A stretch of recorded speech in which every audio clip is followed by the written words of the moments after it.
Hello everyone and welcome to the preview for England against Slovenia, where the Scotsman gives his unwanted opinion on the England team, but we balance it out with an Englishman as well. Frankie, how is things and what have you made of England so far?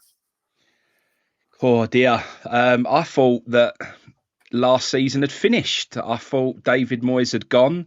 But it feels like I'm watching exactly the same football that I've watched for the past year or so. It's so many similarities.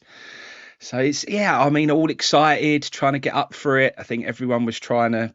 I think even the crowd clearly before this one was right up for this game. They were rocking in that stadium. There's just a real feel-good factor around it at the moment, which is very much depleted once we watch 90 minutes of football. So very, very frustrating times. 4 points on the board, though. You happy with the results, or is it overshadowed by the lack of performance and therefore, I assume, the lack of optimism going into the latter stages of the Euros? Yeah, I guess. I mean, there is a tournament football. You don't want to peak too soon. So I'm kind of holding on to that so far and still holding on to that now. But I guess you want to see basically what you've seen from Germany so far, really. You want to see the basics done right. You want to see things that you can believe in, that gives you confidence, that you have the ability to go on and beat big teams and have a chance of winning a tournament. And so far, like I say, I don't even see the basics that are there. I don't see a team that's together. And then when you've got a manager who's coming out and saying that we haven't replaced Calvin Phillips and that we're experimenting, well, that's what friendlies are for. That's what build-ups to tournaments are for. We shouldn't still be experimenting within the first two games of a tournament. We should have our answers by now. I really get frustrated, and I don't know how you see this, but you see teams like Brazil and you see these other countries who takes tournament football really seriously. And in the build-up, they kind of, when it's coming to the, I guess, 4 or 5 friendlies before a tournament, they know what their first team's going to be. They play their first team in each of those games, and they basically get used to playing with each other. And it's very hard to get a Brazil cap, a lot harder than it is to get an England cap. England caps these days, they're thrown around left, right and centre. Any player seems to be able to get one. They don't mean as much as they used to. And we've just got this thing that we do, that we like, that the 2 friendlies before the tournament, one of the games we literally didn't play a single player who was going to be in the starting 11. It was give everybody a chance. Well, why? Like, you've got 2 games to get ready for a tournament. Let's get used to playing with each other. Let's line up how we're going to be lining up in the tournament and get ourselves prepared and ready. We shouldn't go into the tournament and now be experimenting. I've never really understood why we do it that way, why we make so many changes and are still constantly experimenting even when the tournament is just around the corner. I struggle with it. I don't know too much about sort of friendlies as such. I didn't watch the 2 England ones before the Euros because Scotland was on at the same time. So I don't know how Trent played in that role, for example. The only sort of counter argument I could give, but this is a weak one because I don't have enough knowledge about what Spain and Germany did, and I pick out those 2 countries for a reason. And that is that some of the players have had a long season. Some of them, you had Bellingham who'd gone to the Champions League final and stuff. So they've actually been played their domestic campaigns run right up until the Euros pretty much. So maybe it was to give them just a bit of a breather before the Euros. But saying that, I don't know if Germany friendlies, they were playing. Wirtz, who obviously had the Europa League final. Tah was in the Europa League final. Kroos was in the Champions League final. So were they playing those players? I don't know enough. I think this game is quite important for Southgate. I don't think it's important for England to some extent because you're already through. I know officially you're not, but nobody's gone out with 4 points when there's 3 teams that go through. But obviously you want to get that top spot clinched. But I think it's more important for Southgate per se because it's a case of, right, you've done your experimenting now. You've had 2 competitive fixtures. And I think that's maybe the issue with friendlies. Sometimes things look good in friendlies because it doesn't have that competitive edge to it. And then when you implement it into your tournament football, oh, hang on a minute, is Trent Alexander-Arnold look good in a friendly, but now all of a sudden he doesn't? Well, yeah, that's because the tempo's gone up. It's now a competitive fixture. So, but you've had 2 of those now. You've had to sub him off early enough in both games. It should be experiment done. We've tried it. It's not worked.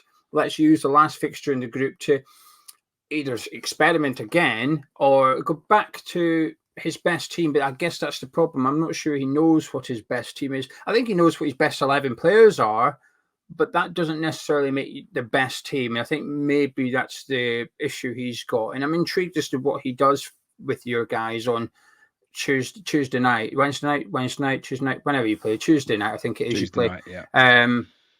I'll be intrigued by the lineup because he's got a bit of an opportunity to change up. But he's also got a bit of pressure to change up as well. And I think if he goes to the same 11 again, what I feel is already a bit of a deflated fan base, I think will become even more deflated and frustrated because while Slovenia haven't won yet, they've also not got beat. And I've been reasonably impressed by them, but there's an element of I didn't know what to expect from them included in there. So are you ready to move on to the team you want to see, or is there a bit more you want to discuss before we do that? No, I think you summed everything up there, to be honest. I think we can have a look at the team that I want to see and changes that should be made. But like you say, there's just so many similarities here to what we've been seeing. And what I find absolutely hilarious is the punditry, all those pundits that were screaming at West Ham fans, screaming at us. Wow, you're ungrateful. It's so bad. Like, why are you all doing this? Well, last night they were all screaming, saying negative, not good enough.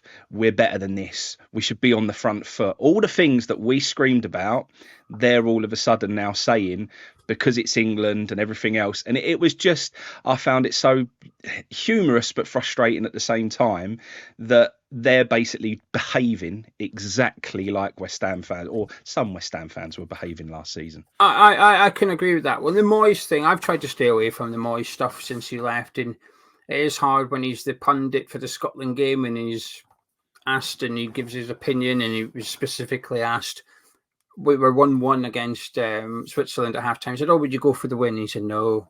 Oh, no. I'd hold on till the 80th minute. I thought, but I got annoyed from a Scotland perspective because no, we need to win this game. We need to try and get a win from here. But the Moyes thing I've tried to stay away from. However, the hypocritical pundits I can certainly get on board with, because when Shearer stood there barking, I thought, funny that, because you were one of the ones that said there and said, be careful what you wish for, and look at the results. Was another one. Yeah. Shearer, Rio, both of them. Yeah. So results-wise, you've got 4 points. What's the issue? Oh, what? The performances aren't good. Oh, right. Okay. So now you're actually watching games. You can get wound up. So it's just more evidence that I think that, and listen, there is also a difference in terms of expectations and ability of players available to each manager. However, I think it just goes to prove that they didn't really watch West Ham that much, which is fine. But then say I don't watch West Ham enough, so from the outside looking in, but they made on as if, I watch all the West Ham games. What's the issue? And I think that's where I found my problem with them. Now, let's go to the team you want to see, because I'm genuinely intrigued by this. So if you're watching this, get the team you want to see in the comments as well. I'm assuming you're going to continue with Pickford in goal. So could you talk me through what you'd like to see in defence, please? Yeah, I think Pickford makes sense. I think he does look a bit... I'm really not confident with him just holding on to the ball. He loves a punch and he loves to push the ball out from goal. A few times I've thought, just hold on to that, and he just wants to bat it away for whatever reason. So that's a bit suspect. But he's the man who's been in between the sticks for the last couple of games, and I think a change there would be a bit unnecessary at the moment. One player that I'm really disappointed by at the moment is Kyle Walker. I think he's been really poor, struggling. He's been okay every now and then in terms of an attacking presence. In fact, that's been his best bit, is when sometimes we've finally got on the front foot and the reins have come off and he's been allowed to maraud forward, and then he has picked up some nice positions and helped with attacking. Defensive wise, I think he's been getting caught out left, right and centre at the moment. I've not been impressed with him at all. So it's an interesting one. I think there's a lot of talk about potentially going to a back five. I think that would be a total disaster. The last time we did that, we got beat 4-0 by Hungary. So we definitely don't want to see that again. But I can see why. I want to see that again. I bet you do. Absolute nightmare that would be. But you see why people are saying it, because it would allow Trent to naturally move across to a right wing back position, and that would accommodate his natural position a lot better. But other than the Kyle Walker thing, I think it's difficult to play Trent on the right-hand side in the back four just because his defensive ability is so poor. He doesn't pick up the back post very well. He lets men get in behind him and he allows people space. So it's hard. I think Kyle Walker's naturally going to be the man who starts on the right-hand side. The man who definitely has to start and has been the only positive through the tournament so far has been Guehi. He's been absolutely brilliant. He's played very aggressively. He comes out from the back and shuts the ball down. He doesn't allow any strikers to have any space or time. And that shows that obviously the only goal that we've conceded so far has been a long shot from outside the box. I think Guehi's been brilliant. I've been nothing but impressed with him. So he's been great and a staple of that defence so far. And what about left back? Would you continue with Trippier? Trippier's another one. I think, again, you don't mind him too much when he's allowed to get forward, but we haven't done enough of it. And defensively, again, he's been out of position. I think yesterday communication with Declan Rice in front of him was off. And a lot of the time, because we're trying to play it around the back, Rice is often looking for Trippier as the ball to pass to from the central midfield. And again, they just don't seem to be on the same wavelength. The amount of missed passes yesterday was embarrassing, to be perfectly honest. Simple 5-yard passing, getting pressed because they're not moving the ball quick enough. But again, very difficult to make a change. A lot of people say last night that the defence was probably the best part of our game. And like we say, we did only concede from a long shot outside the box. So I guess, we need to see some changes, but you can't make too many changes. So I think while the defence hasn't looked 100% and they do look a little bit vulnerable, it's probably the best part of the team so far. So I guess that's the bit that you stick with. Well, let's move on to the problematic areas then, starting in midfield. Would Declan keep his shirt? And if so, who would go next to him? Well, my biggest problem with Declan last night wasn't necessarily his performance. It was how often he was staring at the ground. I've never seen a man so dejected, so void of confidence, so head down during an England performance. We've seen it with him at times at West Ham. We saw it when... Normally, though, it wasn't his game that he got dejected by. It was normally what was going on around him. Whereas last night, it was really interesting to see that it wasn't necessarily what was going on around him. It was his performance that I think was really, that he was beating himself up about. But we've seen him do it. We've seen him get disheartened in games. We've seen him lose confidence in games for West Ham before. And at the moment, he looks like a player totally void of confidence, not enjoying his football at all. And I don't know whether it's because he's being asked to sit and hold so much that basically a Souček syndrome. Souček used to love bombing forward. It used to give him energy and life and so on. We know that Rice, when he was playing for us, said he wanted to get forward more. He wanted to add more goals to his game. And he loves doing them bombing runs forward from deep. So has he had a bit of that Souček syndrome, that when Souček was told you need to sit, be disciplined, not go past the halfway line, is Rice feeling a bit of that? I don't know, but it's a worry for me. And if I'm honest, as harsh as it sounds, we've got some changes that we need to make. You can't make too many. We need a better ball player in midfield. I think Rice is probably the best defensive midfield option we've got at the moment. So naturally he will be picked and he will carry on. But I'm concerned, really concerned. And it would be something that I would potentially change. If we had another option, which we have, but they're probably less experienced options in Kobe Mainu and Wharton, it's like, that would be the type of change that if Southgate made that change and it went wrong, he would come in for more scrutiny than he is now. So I think only because of that, Rice stays in the team for the next game. And next to him? Well, next to him, I think we need a change. That's where we do need a change. If we're not going to change the shape and we're going to just change the lineup, then the Trent Alexander-Arnold experiment hasn't worked. So he's got to come out. I just think we need to have our foot on the ball. We need the better ball player in the midfield there. Is that Kobe Mainoo? Is it Wharton? Good question. I guess you can toss up between the two, but it's got to be either of them. I haven't seen Wharton play as much. I know you've seen him play quite a lot, and you really like him. I've seen Mainoo play more, so naturally I would probably say Mainoo, but that is literally just down to not seeing Wharton play enough football. And then your attacking midfielders? Attacking midfielders, I think Anthony Gordon's got to come in. I think we need pace. I think we need a bit of width. I think we've got to mix it up a little bit, especially if you're continuing with Harry Kane. If that's the man you want, you've got to put pace and you've got to put energy around him, because he isn't anywhere near as mobile as he used to be. He don't get in behind. He's dropping so deep. So if he's pulling defenders forward and he's dropping deep, then we need pace on the wings to get in behind them. And I think Anthony Gordon really needs to come in. I've been massively unimpressed with Saka so far. He looks slow. Again, he looks someone who's void of confidence. He gets the ball and you think, take the man on. And every time he puts his foot on the ball, stops, looks back. And there's times where you know how Jarrod Bowen plays. Jarrod Bowen would be head down, take the man on, and then put a ball into the box. I also don't think Saka's delivery and choices, once he does get to a position to put a ball across, are very good. Look, at the end of the day, that first game, his cross was a massive deflection.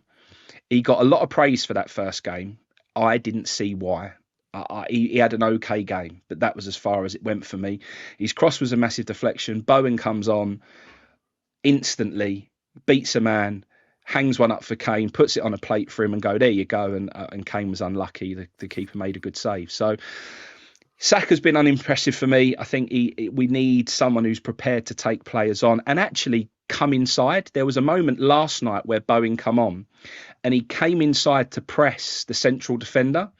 He almost looked behind him and went, do I stay out here and stay in position, or do I go and close it down? He decided to come and close it down. It put them under pressure. They gave the ball away and we had a chance. So instantly, that extra energy, that extra willing to do a bit more. Do you know what? It seems so. It's just going to be a West Ham decision. Of course, you'd pick Bowen because you're a West Ham man.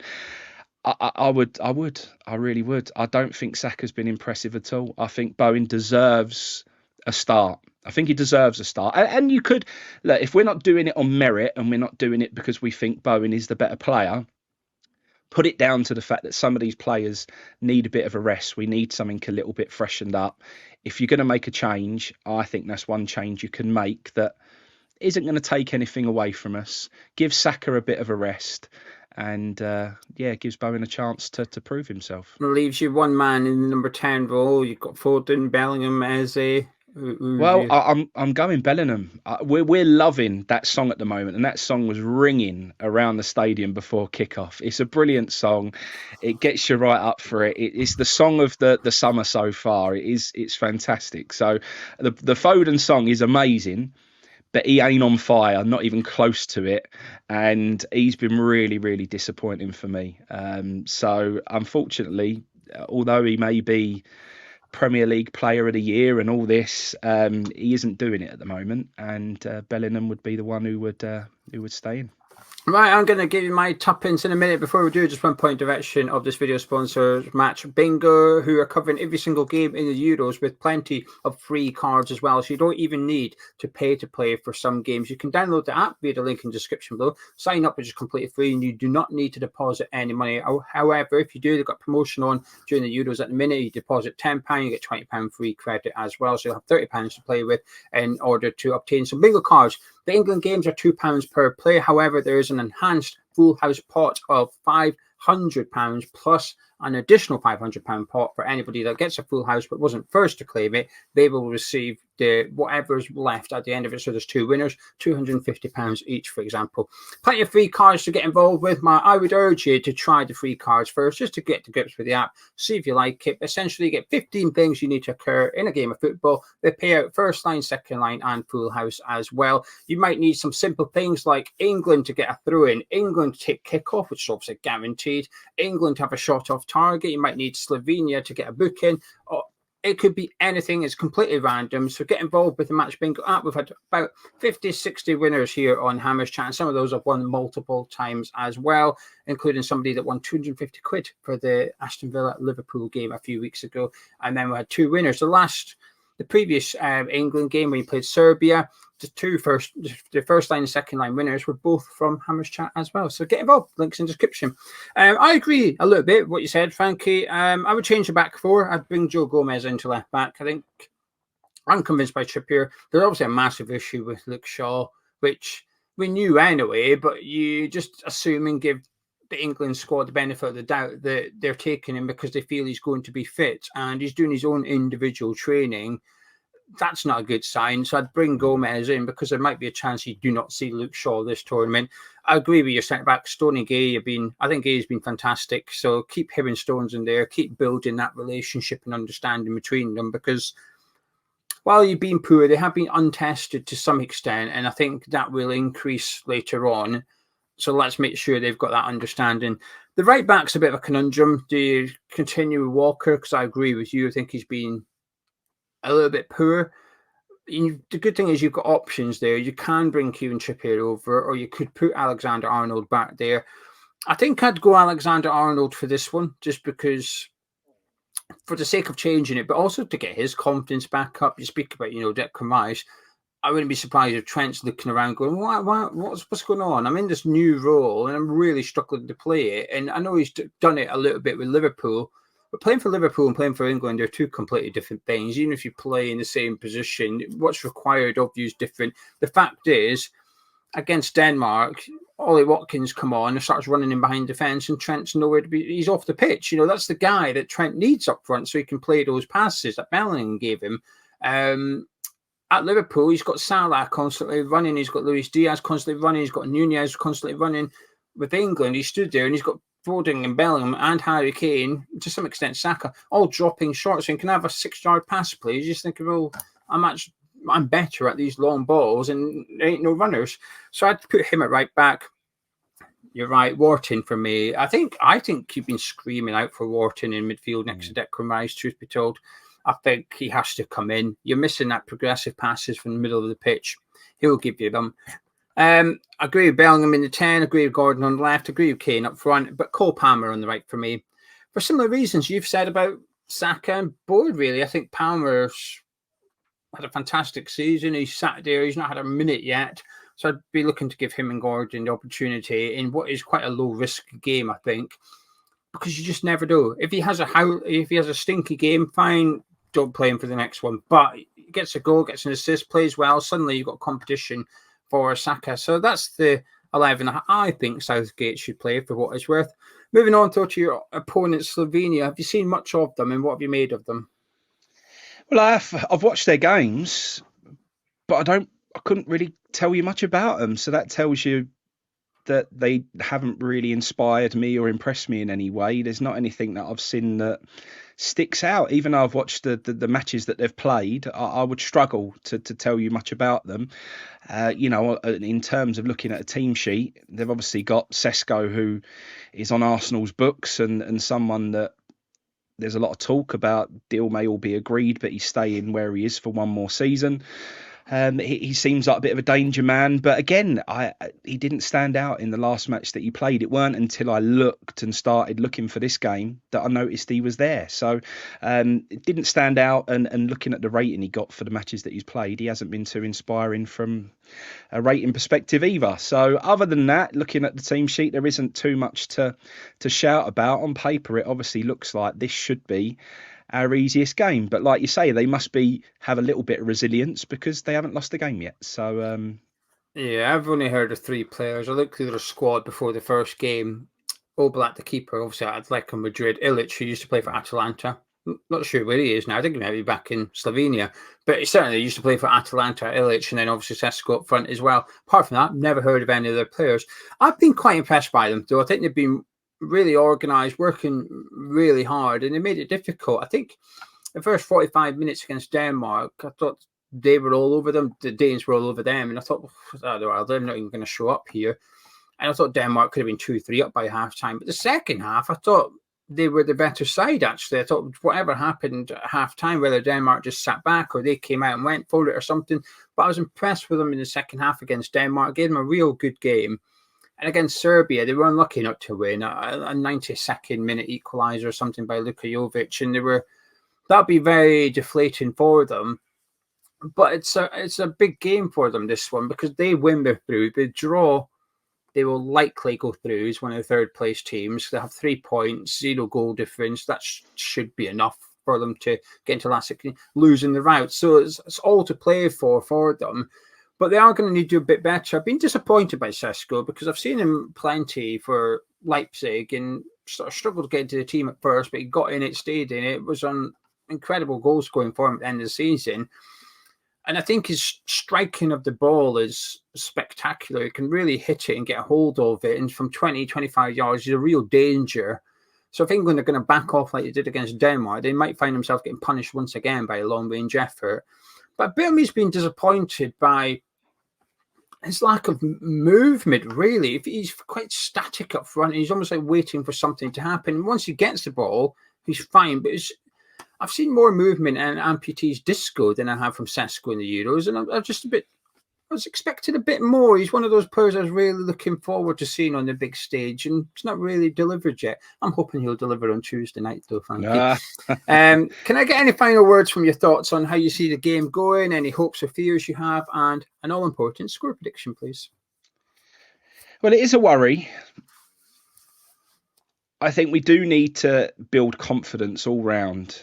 Anything other than a convincing win, it really is going to be more scrutiny, more pressure, and we certainly don't need that. So, we need to build confidence from somewhere. We need to go out and be positive. I think, everyone's saying that we just need a positive performance. I don't think we're going to see a massive change in attitude and the way that Southgate approaches this game. I think he's going to be the same old Southgate. It will be just a case of get the win, because I know what you said, no team obviously have not gone through with 4 points in that, but it's really important that we win the group. We don't want to be facing Germany in the next games. That's not what we want to see. So we need to try and win to avoid that. And that adds a bit of pressure as well. And we just don't look like a team that can deal with any sort of pressure at the moment. So I've seen us struggle when teams get in our face, when teams put us under pressure, when we sit off, we lack momentum. I think momentum's a big thing for us. I think that's why we almost look like we're stuck in the mud half the time, because we're so deep, so negative.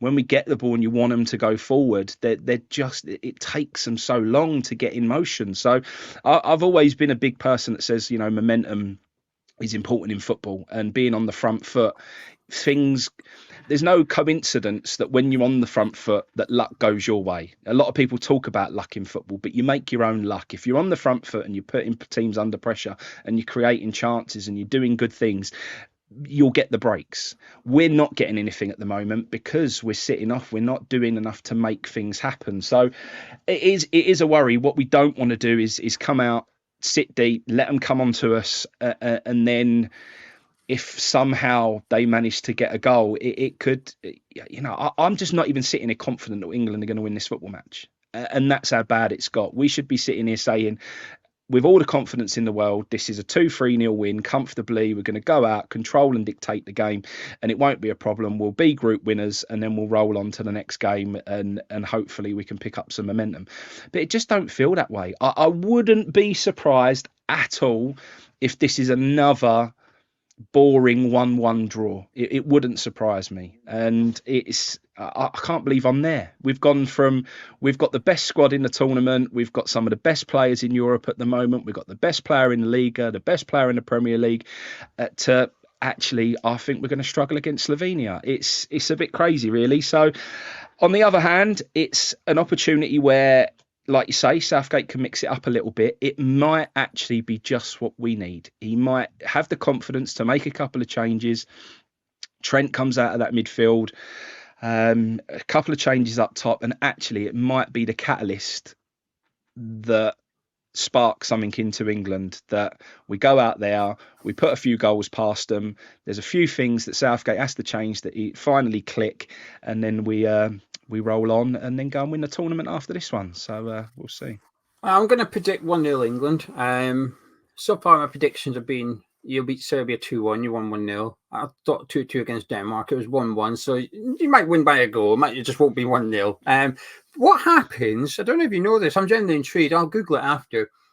If you draw 1-1, like you're suggesting, and Denmark beats Serbia 1-0, who tops the group? Because you and Denmark will have 5 points.